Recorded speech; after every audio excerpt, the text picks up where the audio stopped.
March 8th, 2026, the night the Middle East officially crossed the point of no return. Iran just fired a swarm of ballistic missiles directly at the Bazan oil refinery in Haifa Bay. This is Israel's single largest oil processing facility. It supplies more than half of the entire country's fuel, and it is currently burning. The message from Iran was crystal clear: you hit our refinery, we hit yours. This massive escalation wiped out a massive chunk of Israel's energy grid in a matter of minutes. But the scariest part isn't what Iran hit. It is exactly how they did it. They used a weapon that military experts were terrified to see in action. A missile that moves too fast to stop, fired from trucks you cannot even see. To understand how we got here, you have to look at what happened just hours earlier. Israeli warplanes flew deep into Iranian airspace. They struck massive fuel depots in southern Tehran for the very first time in this war. Israel stated that they hit sites supplying both civilian and military targets. The explosions were blinding. Walls of flame shot up into the night sky, visible for miles in every direction. The fires were so intense that by morning, residents in Tehran woke up to a nightmare. They reported actual black rain falling from the sky. Thick, oily soot from the burning fuel mixed with the clouds above the city. Dark, toxic water poured down on entire neighborhoods. Iran watched its own oil infrastructure burn on live television, so they decided to return the favor immediately. Within minutes, Iran launched the 27th wave of what they call Operation True Promise 4. Their target was the Bazan refinery. This place is the beating heart of Israel's infrastructure. It is what keeps Israeli fighter jets fueled up. It keeps their military trucks moving. It keeps their backup generators running. Cut the fuel, and the military grinds to a halt. Iran knew exactly where a strike would hurt the most. But launching an attack is one thing. Actually hitting a target against the most heavily defended airspace on the planet is a completely different story. That is why Iran did not just use any standard rocket. They used the Kheibar Shekan. This is a highly advanced third-generation ballistic missile. The name translates to Breaker of Kheibar. It is a direct historical reference to a famous 7th century battle where Muslim forces conquered a heavily fortified settlement. It is a massive ideological signal to their enemies. The missile measures 76 meters long, it weighs 3 tons, it carries roughly 550 kilograms of high explosives right in the nose. Officially, it can fly 1,450 kilometers. But upgraded versions can push that range out to 1,800 kilometers. That is more than enough distance to strike deep inside Israeli territory without ever leaving the borders of western Iran. But the range is not the real story here. The real secret of this weapon is the fuel. Older ballistic missiles run on liquid propellant. Liquid fuel is incredibly hard to handle. Preparing a liquid fuel missile takes hours. You have to park a massive rocket on an exposed launch pad and slowly pump it full of highly explosive gas out in the open. It creates a giant target. Satellites see it, surveillance drones see it. Enemy jets can bomb the launch pad hours before the missile ever leaves the ground. It is a huge, fatal vulnerability. The Kheibar Shekan completely fixes that problem. It runs on solid fuel. Solid fuel means the missile is already loaded and ready to go. Think of it like a giant bullet sitting inside a gun. It just needs the trigger pulled. Because of this solid fuel, the missile does not need a massive launch pad. It can sit hidden inside a standard 10-wheel commercial truck chassis. It looks exactly like a civilian cargo truck moving down the highway. The preparation time to launch drops by a massive factor of 6. It goes from taking hours to taking just a few minutes. This single engineering change changes absolutely everything about this war. It is the exact reason Iran has survived 9 straight days of heavy bombardment from Israel and the United States. You cannot destroy what you cannot find. And you cannot find a missile launcher if it looks exactly like a grocery delivery truck parked inside an ordinary warehouse. By the time the truck roof opens and the missile fires, it is already too late. The truck simply drives away and hides before the bombs can hit it. And once the Kheibar Shekan is in the air, stopping it becomes a total nightmare. The warhead is a maneuverable re-entry vehicle. It is built with a special triconic airframe. That means it does not just fall in a straight, predictable line like older rockets. It steers itself. It constantly adjusts its path, using satellite guidance all the way to the very moment of impact. It dodges and weaves at the last possible second. Some intelligence reports say it hits speeds between Mach 2 and Mach 3. Others say it hits terminal velocities of Mach 7 to Mach 10 right before it strikes. That discrepancy means Iran is either hiding its true speed, or Western analysts genuinely do not know how fast it really is. Either way, it is moving way too fast for standard radar to track and intercept. This weapon was specifically built to defeat the best layered air defense systems in the world, and on the night of March 8th, it broke right through. Did the air defenses actually hold at Haifa? Did the missiles get stopped? Right now, neither government is giving a straight answer. Silence is usually a bad sign. Now consider the target itself. The Bazan Group oil refinery is not just a normal factory. It is the single largest oil processing plant in all of Israel. It is absolutely massive. It sits on 526 acres of land. It is less than 2 miles away from crowded residential neighborhoods, and it is incredibly vital. This one single facility takes raw, imported crude oil and turns it into the fuel the country needs to survive. It supplies up to 60% of Israel's total domestic fuel. It makes diesel to keep the supply trucks moving. It makes gasoline for everyday cars. It makes kerosene to keep military fighter jets in the sky.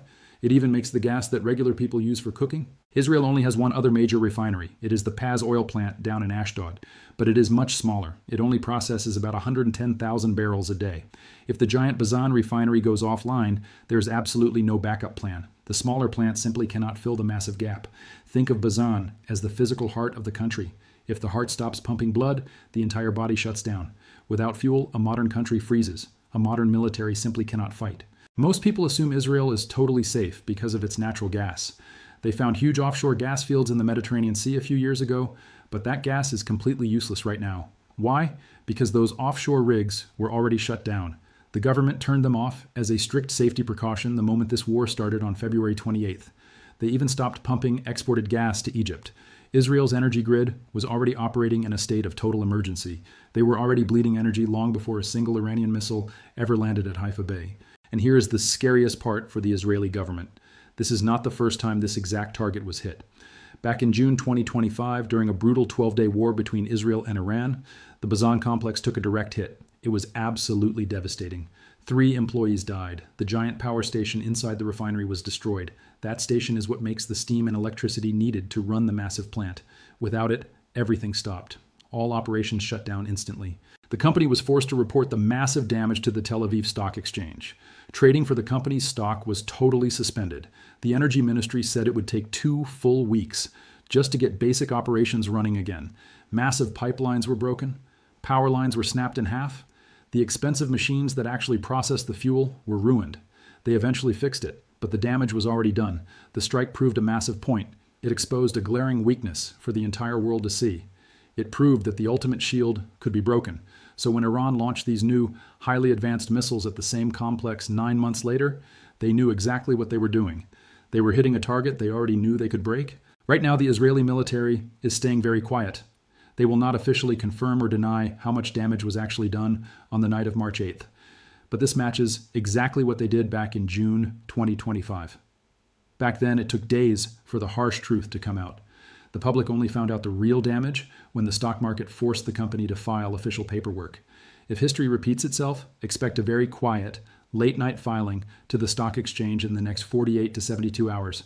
That is when we will see the real damage. The entire global economy is about to freeze. You are probably wondering how bad this energy crisis is going to get, and if the global oil supply will ever start flowing again.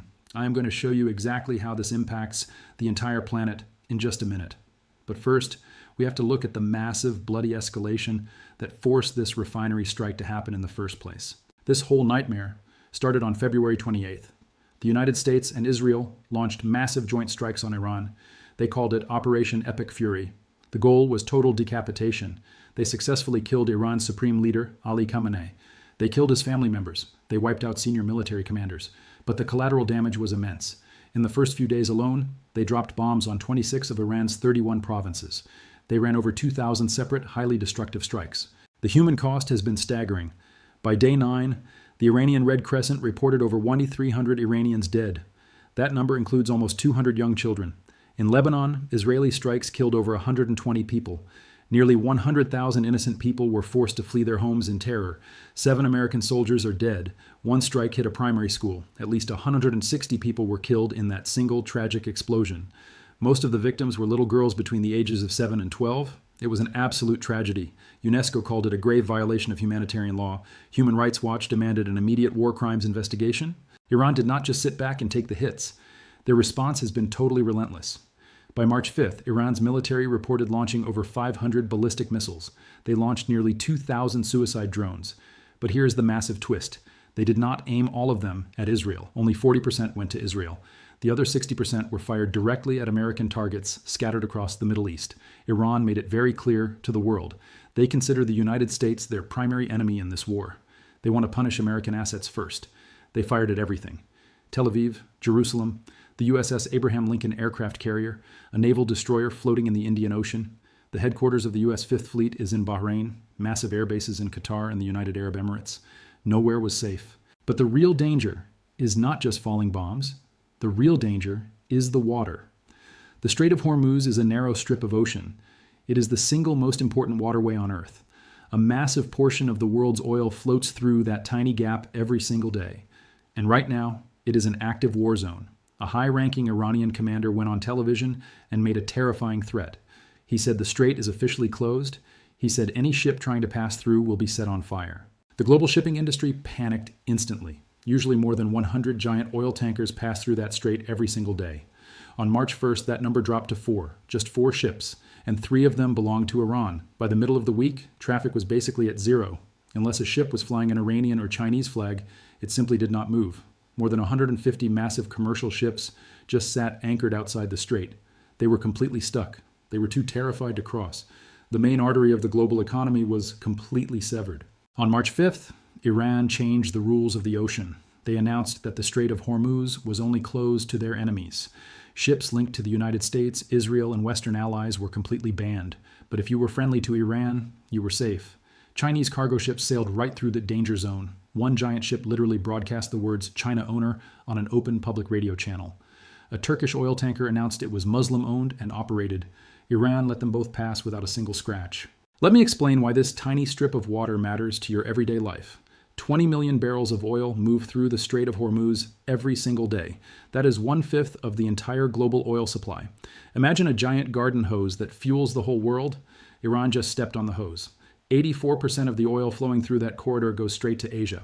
Places like China, India, Japan, and South Korea rely on it completely. Together, they buy up 69% of those shipments. You can reroute a tiny bit of that oil. About 2 million barrels a day can travel through underground pipes in Saudi Arabia and the United Arab Emirates, but that still leaves 16 million barrels completely stuck. 16 million barrels of oil with nowhere to go. The economic panic hit the markets instantly. Before this war started, a barrel of oil cost about $70. By Friday, March 7th, it shot up to $92. That is a massive 27% jump in just one single week. By Sunday night, the price crossed $100 for the first time since 2022. It kept climbing until it hit $107. American oil prices spiked right along with it. Regular gasoline hit $3.41 a gallon. It jumped 43 cents in just 7 days. Goldman Sachs is one of the biggest banks on earth. They warned everyone that if the ocean stays closed for 5 straight weeks, prices will explode well past $100 a barrel. Wall Street is completely terrified. They are already adding a $14 panic tax to every single barrel of oil, just in case the water stays blocked. And the fire is spreading fast. This is not just about the ocean anymore. Saudi Arabia had to shoot down 20 drones flying straight toward their major oil fields. One of their biggest refineries took damage from falling debris. That refinery processes over 500,000 barrels a day. Bahrain got hit. A major storage port in the United Arab Emirates got hit. A giant shipping port in Oman took direct fire. It is absolute chaos. Kuwait got so scared that it just stopped pumping oil entirely. They completely shut down their crude production and canceled all their export contracts. For the first time in this war, 2 people died in Saudi Arabia. The violence is spilling over the borders. Then Qatar pulled the plug. Qatar is the biggest exporter of liquid natural gas on the entire planet. On March 2nd, they shut down their gas production completely. 2 days later, they ripped up their shipping contracts. Qatar's energy minister went on camera and gave a terrifying warning. He said if the bombs keep falling, every single country in the Middle East might stop exporting fuel. He said it will bring down the economies of the world. In simple terms, he warned that the entire global financial system would crash. In Europe, natural gas prices shot up 50% in just 48 hours. Most people still think this is just a local fight between Iran and Israel. It is not. This is a massive global energy war. The blast radius reaches your local gas station. It reaches the giant cargo ships. It reaches your bank account. You are probably wondering how the United States is going to stop this. You want to know if the American military will step in and end these missile strikes before gas hits $10 a gallon. I am going to show you the exact hidden data behind Iran's missile waves in just a second. But first, you need to see what just happened in Washington. The political system is totally fracturing. Donald Trump went on camera and demanded a total unconditional surrender from Iran. He said the war would only last a little while.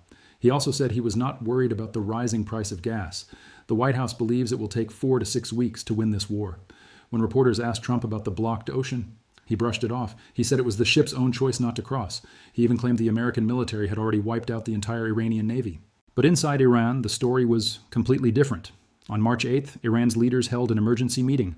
They elected a new supreme leader. His name is Mojtaba Khamenei. He is the son of the leader America just assassinated. The Iranian military immediately pledged total loyalty to him. Trump called the new leader a lightweight. He said the new guy would not last long. But here is the massive problem. The Iranian government did not collapse. The chain of command did not break. A brand new leader took power in just 8 days, and the missile strikes never slowed down. Nobody in Washington wants to talk about the huge mistake they made. The Washington Post leaked a secret military report. This report was written by American intelligence agencies before the war even started. They warned that bombing Iran would not destroy its government. They knew a massive attack would not cause a revolution. They knew the regime would survive. Did the president actually read that report before dropping the bombs? Nobody knows for sure. But the results are crystal clear. 9 days into the war, 29 massive waves of missile strikes. A new supreme leader is fully in charge. The Iranian military command is perfectly intact.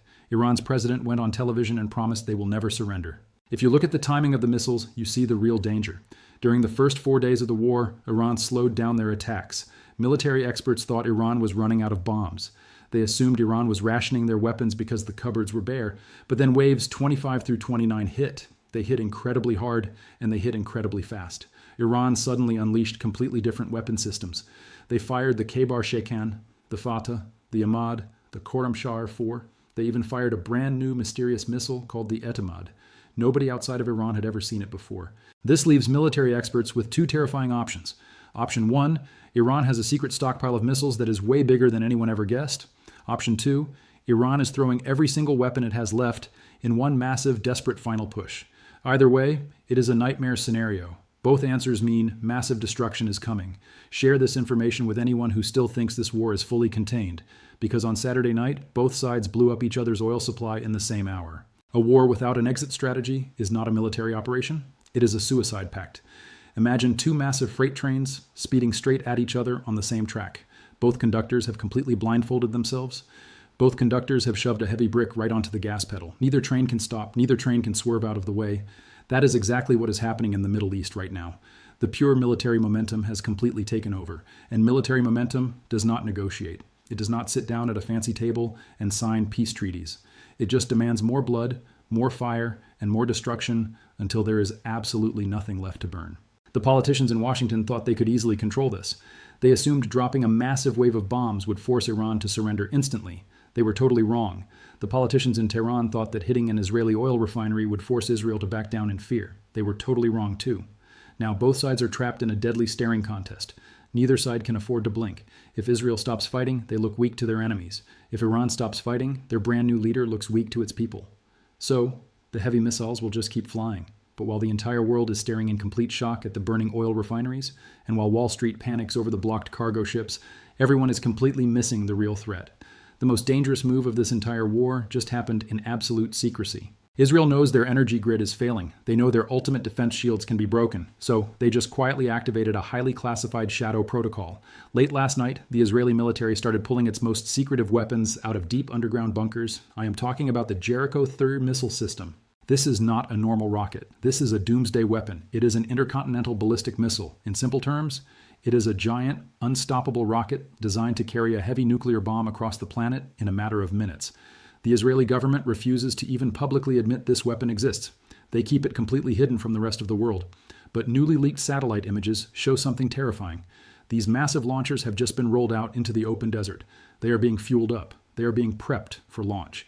And top military analysts believe they are currently aimed straight at Iran's deepest, most heavily guarded nuclear facilities. If Iran's strike on the fuel supply was a harsh warning, the Jericho 3 is the absolute end of the world. It is the ultimate trump card. And the United States military is absolutely terrified that Israel is actually about to pull the trigger. You need to see exactly what this doomsday weapon is capable of. You need to understand why a single strike on Iran's nuclear sites will instantly pull American ground troops directly into the line of fire. I break down the leaked satellite footage and the secret Jericho protocol in my next report. Click the video on your screen right now to see the terrifying truth about Israel's ultimate hidden weapon. Watch it immediately before the missiles launch, and the world changes forever.